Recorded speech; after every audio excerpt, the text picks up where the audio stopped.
How we doing, everyone? Welcome back to another episode of the Richie Hicks Jr. Sports Podcast. I am your host, Richie.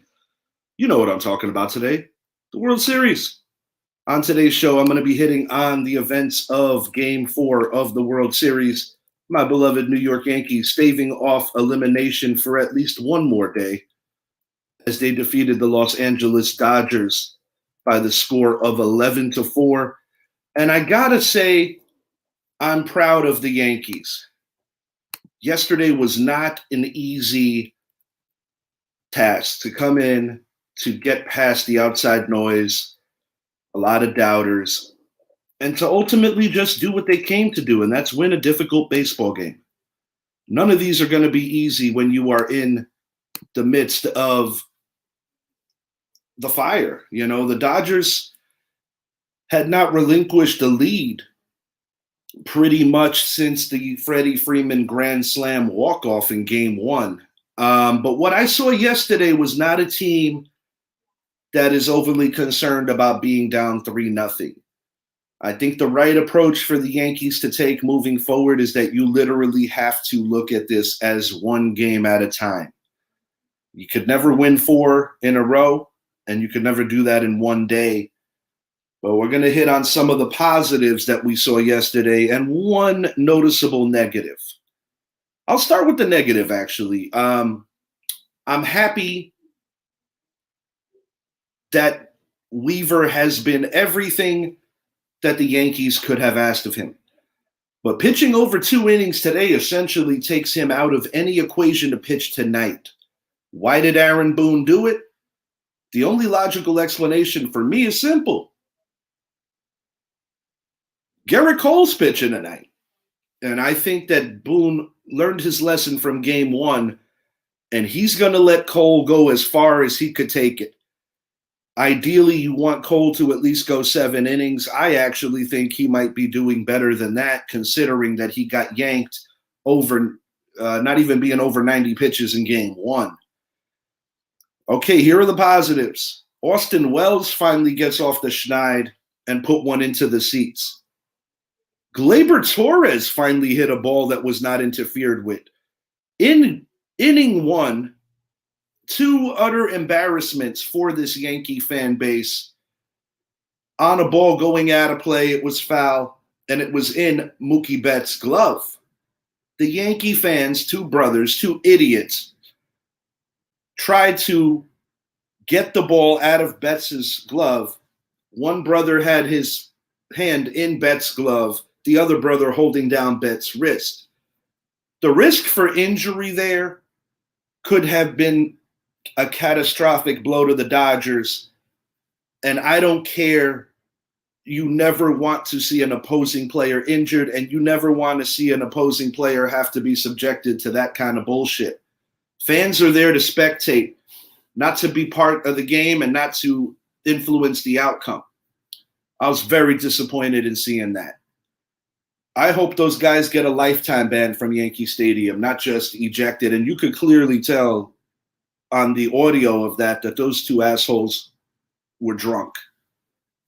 Let the players entertain you. Let the players do what they do. Spectate. I could understand if it was already in one of their reaches and they grabbed the foul ball. That's a little different. But physically exchanging with a player, I'm just thankful Mookie didn't get hurt. Daniel Nunez, Dodger superfan, good morning, brother. You guys still have a comfortable lead. You know, when you have the luxury of being up 3 games, Dave Roberts was able to kind of pitch the lesser tier of the Dodgers pen because, like I said, when you guys started seeing that lead expand, you needed guys to eat innings. The same thing happens in the regular season. If it's not your day, part of doing what's good for the team is letting guys eat innings and live to fight another day. And when you're up 3 games, you have that luxury. Premier pitching matchup tonight is we have Flaherty versus Cole. That is going to be an excellent matchup, and I expect both guys to bring it similar to how they did in game one. I do think there will be more offense on the board in both cases. The one thing I worry about for Garrett Cole, he is a fly ball pitcher, and occasionally that can be problematic in Yankee Stadium because of the short corners, whether it be left field or right field. More positives about yesterday. Anthony Volpe, the kid grew up New York Yankees fan. He was an 8-year-old at the 09 parade. And like many other kids in New York growing up in that era, of course you want to be the next Derek Jeter.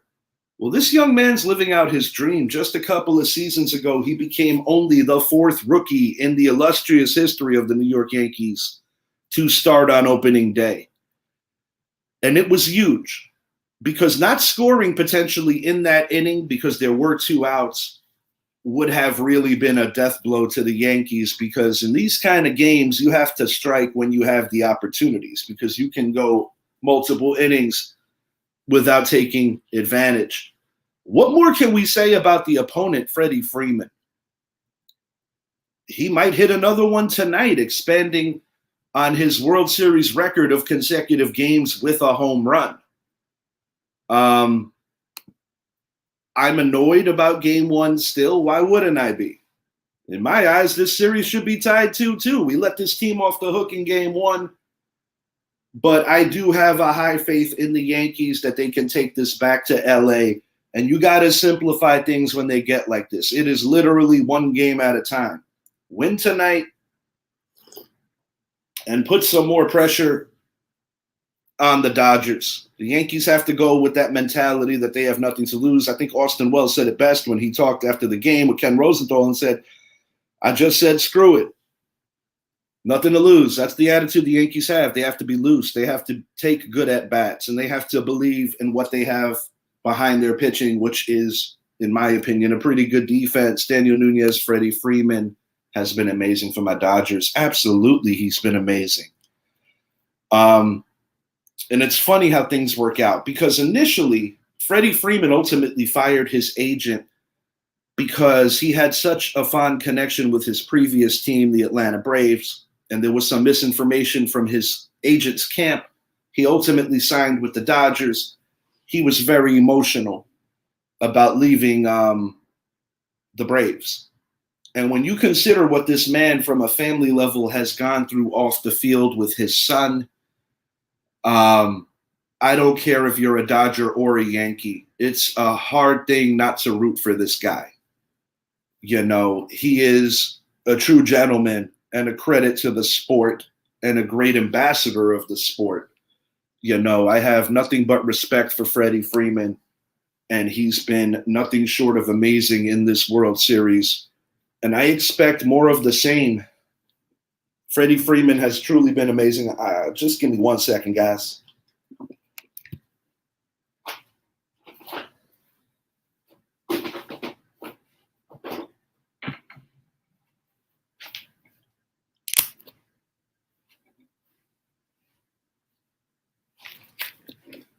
My apologies. It just dawned on me that I needed to plug in my laptop, and I had my cord on the other side of this podcast room.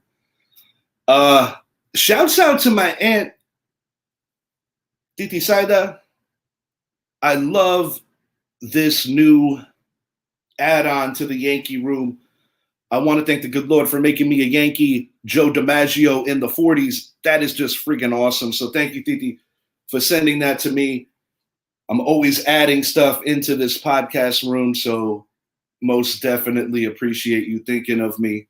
And she also sent me a pretty cool book that I'm going to implement on some shows, because we like to do trivia on here every once in a while. The Ultimate Yankee Trivia book. So I'm going to be getting on that.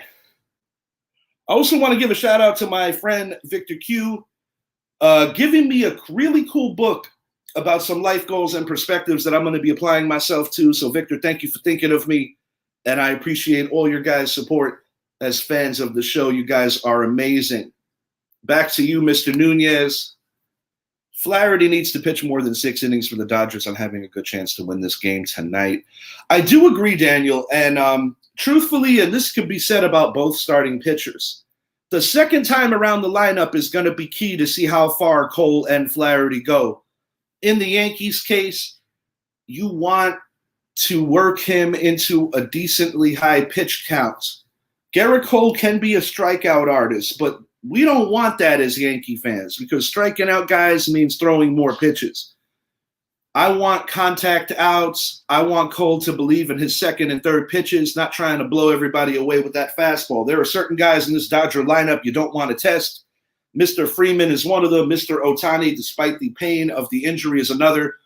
And Mookie Betts on any given day, on any given baseball field, can look like the best player in baseball. That's the beauty of this series, despite Judge's struggles, despite what he's been going through. And it was nice to see him get on base a couple of times.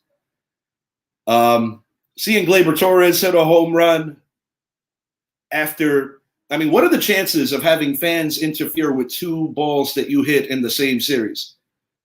Of course, the fan interference, which was the correct call in game one, and then those two idiots that I'm ashamed of messing with Mookie Betts yesterday in game four. Torres finally got one to clear the fence where he didn't have to worry about fans messing with anything. But that's my take on both these pitchers, Daniel. The second time around, the lineup's going to be vital. The numbers especially go up the third time around. But both these guys, especially in Cole's case, are going to be asked to really put the pitches down because, not for nothing, Aaron Boone has already said that Gerrit Cole will not be coming out of the pen for any game. Therefore, I expect that he's going to try to go as far as he could. And I expect that this is the last game of the season he pitches. Of course, strategy could change, and it's not like you're trying to tell everybody what's happening. But let's say hypothetically, if it's game 7 and the Yankees need like 2 or 3 outs to win the damn thing, I'm not going to rule out that he might throw Cole into the fire. I don't know. I really don't know. I want to take it one game at a time, win today, and worry about what happens on the West Coast. The beautiful thing, if Cole pitches his heart out tonight, and if he has a dominant performance similar to game 1, you don't have to possibly bring out Jeff Weaver today. That is something that, of course, we're hoping happens. You don't want to bring out Luke Weaver, excuse me. Jeff played with us many years ago, Luke Weaver. You don't want to bring out Weaver tonight if you could avoid it. And I'm not going to sit here and tell you, man, I really hope Clay Holmes comes in a high leverage situation. But the truth is, Clay Holmes has been a lot better in these playoffs. And, it's the next man up mentality. Nestor Cortez, he kind of redeemed himself. And I think Boone redeemed himself by actually letting Nestor pitch to the 2 guys he should have pitched to in game 1. But that's what I got. As my final goes, I am taking the New York Yankees to extend this series and send it back to Los Angeles. Yankees 7, Dodgers 4. I got the Yankees winning 7-4, and I do think the Freddie Freeman home run streak ends tonight. More than likely, we'll be putting out a football show either today, or something early in the morning tomorrow. Depending on what hour we actually get to the studio on that, we might be dropping it tomorrow morning. But keep your eyes peeled for our Week 9 NFL preview. And win or lose, I will be back here tomorrow to give my 2 cents on hopefully another Yankee victory. If not, I'm going to give the Yankees the solid send-off they deserve, and I'm going to honor my bet with Mr. Nunez. Until next time, I am Richie. I wish all of you a phenomenal Wednesday. Appreciate that, brother. Good luck to you tonight. I hope for one thing past the Yankee win, and that is no injuries. I was worried when I saw Shohei get hurt. I've been very critical of some of my personal thoughts about Shohei with that gambling sitch, but the bottom line is he's a phenomenal player. You never want to see anybody get hurt. And I was very pissed off with those fans messing with Mookie Betts. Mookie Betts is one of the classiest men in baseball. He didn't deserve to be subjected to that shit. Yeah, no injuries. Knock on wood. I'm going to do that right now. Knock on the wood.